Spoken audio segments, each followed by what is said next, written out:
গ্রামের জল নিকাশি খাল অবরুদ্ধ করে ব্যক্তিগত পুল তৈরির অভিযোগ উঠল এক ব্যক্তির বিরুদ্ধে। বিক্ষোভে পুল ভেঙে দিলেন গ্রামবাসীরা। জল নিকাশির খালকে অবরুদ্ধ করে তৈরি হচ্ছিল এক ব্যক্তির উদ্যোগে ব্যক্তিগত পুল। এরপর শনিবার গ্রামবাসীরা দেখতে পেয়ে বিক্ষোভ দেখিয়ে তা ভেঙে দিলেন।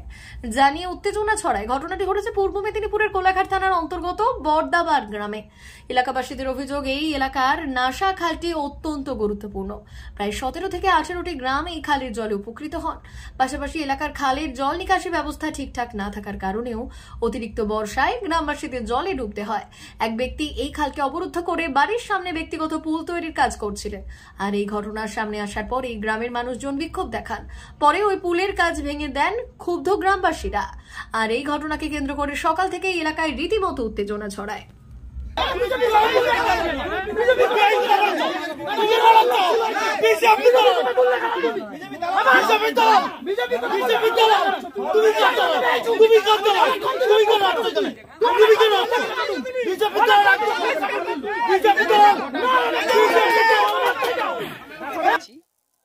তার সাইড থেকে একটা জল নিকাশি ক্যানেল গেছে। এই ক্যানেলটা তথাকথিত 81টা মৌজা জল নিকাশি হলেও মানে সিদ্ধা 1, সিদ্ধা 2, সাগরবার বর্তমানে 17 থেকে 20টা মৌজা জল নিকাশির একমাত্র পথ। এই জল নিকাশি ড্রেনটা আছে আপনার বর্দাবার মৌজা। এটা জেল দাগ নম্বর হচ্ছে 354 973, জেল 298, বর্দাবার মৌজা। আর এই পাশে একজন ব্যক্তি ঘর করে আছে, সম্পূর্ণ আলাদা গ্রাম, আলাদা মৌজা। ওনার হচ্ছে 132 নম্বর প্লট, 237 জেল, আমিরচক মৌজা। ওই ব্যক্তি উনি আমার হকসিনামারা বরাবর পাঁচি তুলে দিয়েছেন, দিয়ে ভিতরে পাকা বাড়ি নির্মাণ করেছেন। এবার ওই যে পাকা বাড়িটা নির্মাণ হয়েছে, আমার প্রশাসনের কাছে প্রশ্ন যে এখানে বাস্তু করতে গেলে এই লোকটার উপযুক্ত বারাম আছে কিনা প্রশাসনকে আগে দেখতে হয়। তাহলে প্রশাসন কিভাবে এই লোকটাকে বাড়ি তৈরির পারমিশন দিলেন? ওই ব্যক্তি কি হচ্ছে, উনি বাড়িটা করে ফেলছেন কিন্তু কোনো রকম বারামের পদ না রেখে। বর্তমানে এই যে এত গুরুত্বপূর্ণ জল নিকাশি ড্রেন এই যে ড্রেনটাকে অন্যায়ভাবে কবজা করে এই ড্রেনের উপরে ব্রিজ নির্মাণ করতে যাচ্ছে।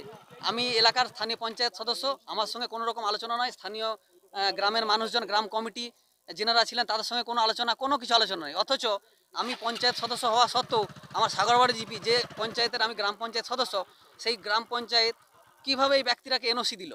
কিসের স্বার্থে? নিশ্চয়ই গ্রাম পঞ্চায়েতের কোনো স্বার্থ আছে, যার জন্য ওই ব্যক্তি এনওসি পেল কি করে? আজকে দিনা কয়েক আগে বিডিও স্যার ঘটনাস্থলে এসেছিলেন। উনি আসার পর বিষয়টা দেখার পর বলছে, হ্যাঁ এটা তো গুরুত্বপূর্ণ জল নিকাশি ড্রেন, তো 20-25 ফুট ছেড়ে যদি করতে পারে দেখুন, আর এলাকার মানুষ না চাইলে হবে না। এই পর্যন্ত হয়ে রয়ে যায়। কাল থেকে এই ব্যক্তি আবার কাজকর্ম শুরু করেছে। আমরা এর আগে এই ব্যক্তি যে বারবার কাজ করছে এর বিরুদ্ধে প্রতিবাদ জানিয়ে আমরা দু দফায় বিডিও স্যারকে অ্যাড্রেস করে আমরা অ্যাপ্লিকেশন দিয়েছি। এখানে এই অ্যাপ্লিকেশনটা 20-3 দিয়েছি, তার আগে 17-2 আমরা দিয়েছিলাম। এখানে স্বাক্ষর আছে, প্রায় 55 জনের স্বাক্ষর আছে। এখানে সমস্ত রিসিপ্ট যাদেরকে দেওয়া হয়েছে, এখানে কোলাঘাট পিএস, সাগরবাড় অঞ্চল, সিদ্ধা 1, এখানে হচ্ছে প্রধান সিদ্ধা 1, এখানে ল্যান্ড ভিডিও সকলকে দেওয়া হয়েছে। অথচ প্রশাসন এই ব্যাপারে বসে কোনো স্থায়ী সিদ্ধান্ত এখনো পর্যন্ত করলেন না। আজকে আমি বিডিও স্যারকে ফোন করলাম, বিডিও স্যার ঘুরে আমার উপর চোটপাট করছে, বলছে ওই ব্যক্তি যদি করে আপনার আপত্তি কী আছে? আপনি সম্পূর্ণ ব্যক্তি স্বার্থ পূরণ করার জন্য করছেন। আমার প্রশ্ন, আমি একজন পঞ্চায়েত সদস্য, আমি আমার মানুষের দ্বারা নির্বাচিত, আমি এই ব্যক্তি স্বার্থ করতে আমি বারবার প্রস্তুত। আজকে প্রশাসনকে নোটিশ করা সত্ত্বেও প্রশাসনে একবার তো দেখা দরকার ছিল।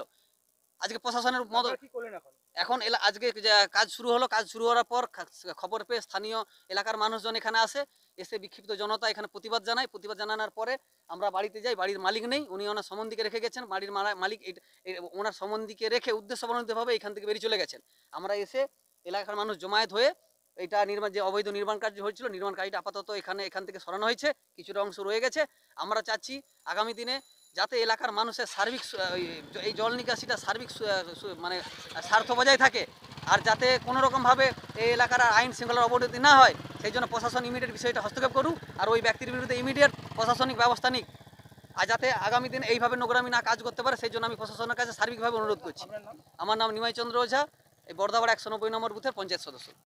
এখান দিয়ে প্রায় 17-18টা মৌজার জল পাস হয়। ইভেন বর্ষাকালে প্রচুর সমস্যা হয়, এলাকাবাসী ঘর বাড়ি টাড়ি ডুবে যায়, গরু বাছুর নিয়ে অনেকে বাঁধের উপরে আশ্রয় নেয়।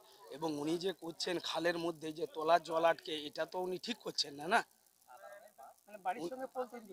হ্যাঁ, ইভেন এইভাবে তো করতে গেলে তো খুব সমস্যা হয়ে যাবে না।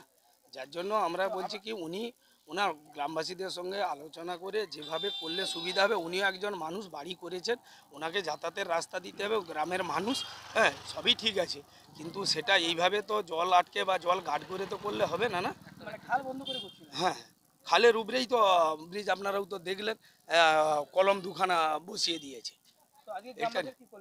গ্রামবাসী এবং এলাকার মানুষজনরা এসে বিক্ষোভ প্রকাশ করলো, দিয়ে ওনাকে মোটামুটি যিনি মালিক উনি তো নেন, খোঁজাখুঁজি করলেন যে উনি ওইভাবে কেন করছেন। হ্যাঁ, সেই নিয়ে মোটামুটি ওনারা প্রতিবাদ করলেন সবাই, যে না, এইভাবে জল আমাদের আগামী দিন বর্ষায় এমনিতেই সমস্যা হয়, আরও সমস্যা হবে, এবং সেই সমস্যাকে কিন্তু এইভাবে জলকে আটকে রেখে আগামী দিন মানুষকে বিপদে পড়ে উনি ব্রিজ করবেন, এটা মানুষ তো মেনে নেবে না।